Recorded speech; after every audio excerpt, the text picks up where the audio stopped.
Redditors who have ever hired homeless people with the "will work for food" signs, what was your experience like?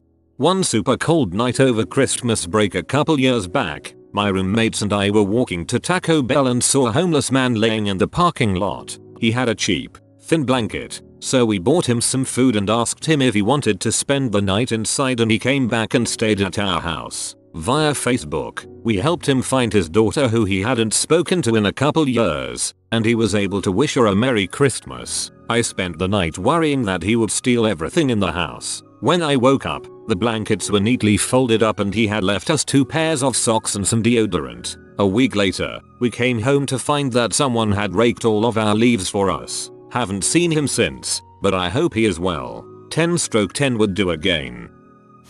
In college I got my fraternity to hire a homeless guy I always talked to do security for our parties. I went to college in a pretty crappy city, and my fraternity never turned people away from out parties, so we sometimes had to worry about gang members wandering in. I actually met a former Latin king who was pretty cool. The school wouldn't provide security since it could be seen as them condoning underage drinking, so I suggested we hire this homeless guy I knew who was always at my to Munchie's gas station because he had actually helped me out when I almost got mugged once and knew a lot of the less than savory characters. We told him we just needed him to let us know if there was anyone he knew might cause a problem. Dude was more professional than most bouncers at the bars I've been to. He made everyone that wasn't obviously a student show their necks and wrists for gang tattoos and ran a tight freaking ship. Our president ended up getting him a bouncer job at club downtown.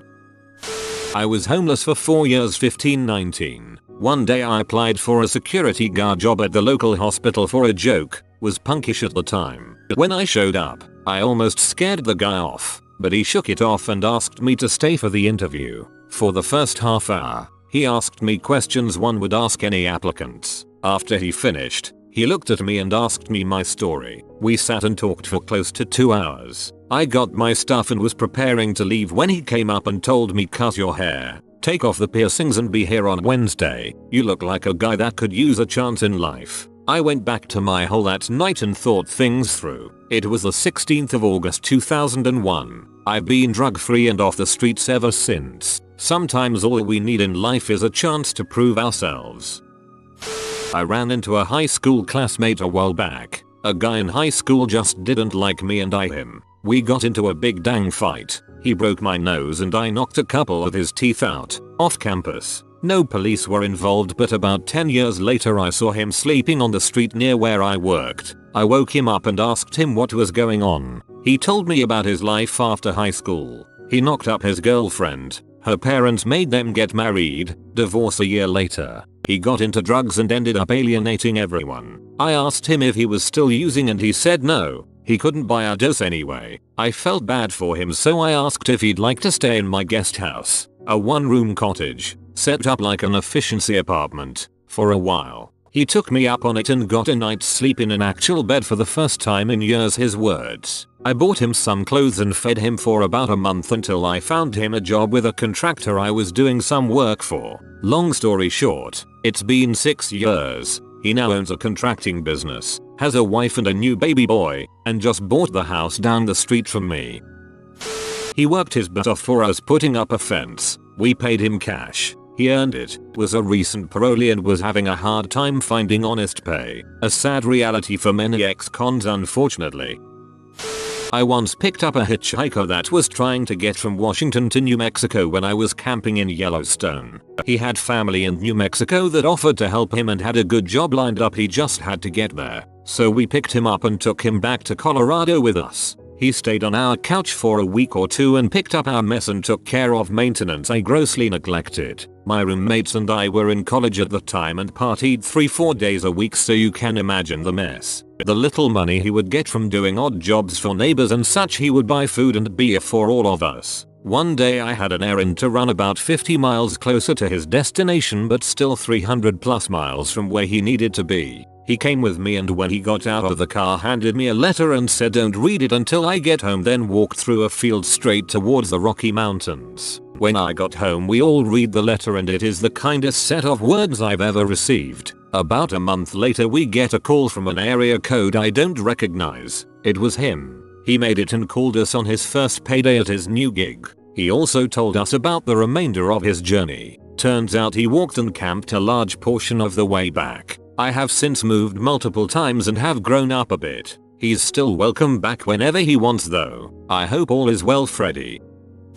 I've never hired a homeless man with a sign. I have been a homeless man, but I was missing a sign. I approached homeowners for doing some yard work. I was very happy with the pay I got. It was more than zero, which was more than I had. I recall one employer paying me $80 for only an hour of work. I guess he assumed it would take me several hours. I'm fast. I was referred to his friends after that and was able to rent a home and get myself in a better situation sometime after. I was 19 at the time.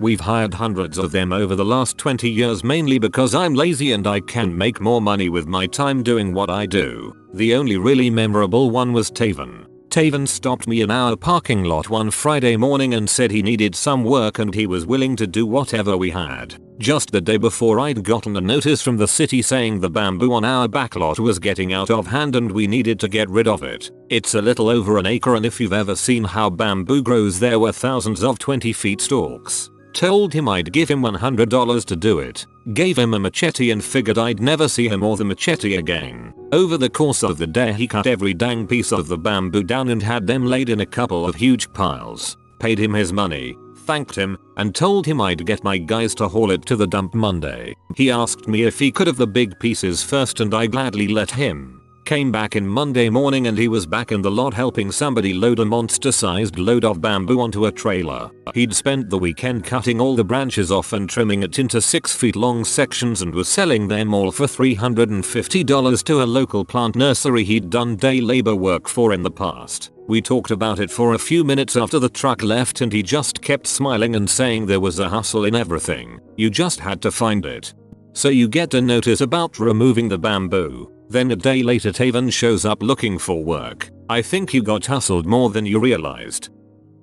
When I was poor, living in my first apartment, there was a homeless woman who hung around outside my apartment complex. She always hit me up for cash or cigarettes, and it started getting awkward. I was always broke and barely keeping a roof over my own head, so seeing her and being unable to help most days made me feel bad. I finally just told her, "Look, I'm barely scraping by. I'm sorry to say no so often, but I'm eating Pringles for dinner this week, and I really can't help.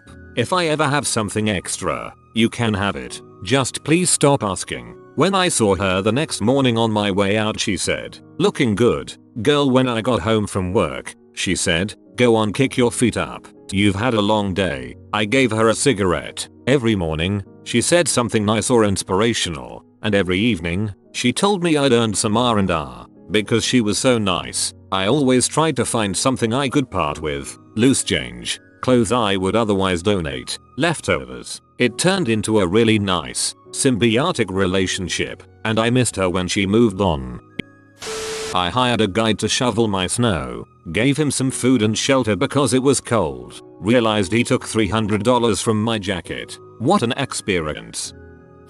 In Chile, my father and I parked in a sketchy neighborhood when we went to visit some family. Dad sees a homeless guy and gives him $5 and tells him to watch our car. Later, when we're walking back to our car, we see some guy trying to take our windshield wipers. My dad's about to yell something when our homeless guy comes running like a bum out of heck, punches the guy in the back of the head and guy runs off. Homeless dude chases after him, but my dad tells him to calm down. Dad gives him some extra cash and we have dinner with him. 10/10 would hire again.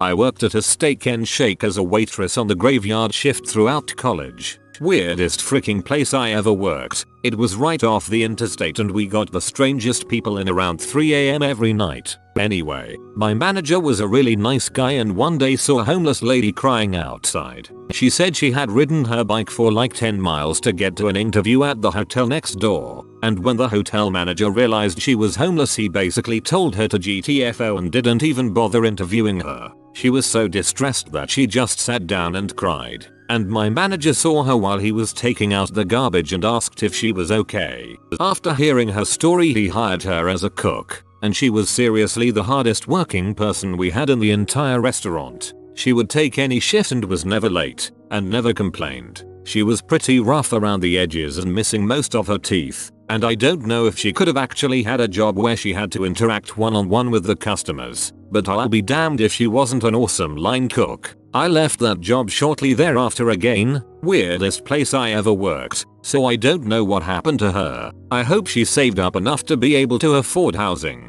because she was really trying to turn her life around. I tried once, really just wanted my lawn mowed. Told the guy I'd cook him a meal if he mowed my lawn. All I got was a frick you. He was literally holding a sign that said "Will work for food." Maybe he really was just looking for money. Maybe because I was 19 at the time he thought I was messing with him. I guess I'll never know. He worked 5 times harder than the high school kids I hired on the crew. I hired him for a few jobs over the span of a few months, but the next season he wasn't around, so I hope that means he got off the street. Unsure if he was homeless, but a young man on a bike asked to paint the number on my curb for a donation. I was noticing that it was illegible just the other day, so made sense to have it done. He'd done my neighbor's house, and it looked good enough, so I said yes. We chatted a bit. He said he'd been laid off and couldn't find work. I ended up giving him $10 for about 10 minutes work. He did a really nice job. 2 cans of paint, a pack of number stencils, and his positive attitude was a good investment on his part. My parents have a house in Florida they rent out. My dad was down there doing repairs to it when a homeless man on a bike stopped by and asked if my dad needed help. Dad decided to hire him. Alton, the homeless man, helped my dad repaint the house, mow the lawn, and cut out all the overgrown plants. When the house wasn't rented and my family was up north, my dad paid Alton to mow the yard and keep an eye on the place. While working with my dad, Alton asked Dad if he could borrow some money to buy some nice pants and shoes for an interview he had for a job. Dad wasn't sure he could trust him yet, so instead my dad took him out to a store and they went shopping together for these items. Alton got the job as a chef and eventually got himself a room in a house with some other guys. Occasionally Alton will ask my dad for some emergency money and he always finds a way to pay it back. I find it interesting that my dad was so open to work with Alton due to him being both black and poor, those being 2 types of people my dad can say judgmental things about. Either way, I'm glad it all worked out for Alton. My dad got a homeless guy to help him fill up one of those big dump bins. It was San Francisco, so no lack of homeless. He said that the first 5 or so people told him that the signs were just for show and they weren't interested, and then he got someone who was all for it. Dude did the work and got paid, no complaints. Asked if he could do the laundry and shower, which was fine. He did the work in crap clothes that my dad had lying around. For working out working in, my dad did say that he was careful with who he asked and avoided people who looked off. Living in the East Bay, I'd just go to one of the day laborer spots and get one of them, mostly Latino immigrants. Homeless guy came asking for money while we worked on a warehouse my dad owns. Dad says, "I won't give you money, but you can earn it." Guy says sweet and pulls out some really nice tools. Works all day with us. Pretty cool guy, legitimately on his way across country to see family. Dad bought him lunch and gave him $250. Never saw him again. My family gave a man a job around our farm who was homeless. He stayed at a house on our property and worked on various jobs. He was a great guy and just made some mistakes by getting involved in drugs. He was a great worker and did a lot of good work. Eventually, sadly, his wife came back into his life and got him back on drugs. He pawned some of our equipment off and left. Either way, they can be great workers, but sometimes there are deeper problems that are reasons they are homeless in the first place. I hired one to rake the yard. He was hungry and very much in need. Must say, he did a thorough job. After, I took him to buy food and introduced him to a local lawn service manager. They hired him, and he's been nothing but truly grateful ever since. It may not always have a happy ending like this, but I'm thankful I could help him get a new lease on life and have a future. I worked at a Jimmy John's on a college campus that was open until 2 AM with the bars. Plenty of drunk assheads came in during those last hours. One of my managers was formerly homeless, but had gotten off the street and eventually worked his way to that position. So, like clockwork, every night after we closed our doors, between 2 and 4 homeless people would come in and help us do our closing work. Typically the work would take 2 hours to complete, but with Team Homeless it took about half an hour. Then we would all make sandwiches and eat them. That was their only payout. I'm pretty sure my manager would give them a little cash time to time out of his own pocket. I met a lot of awesome homeless people during this time. Definitely changed how I treat people. I think it's far too easy to further dehumanize an already marginalized population.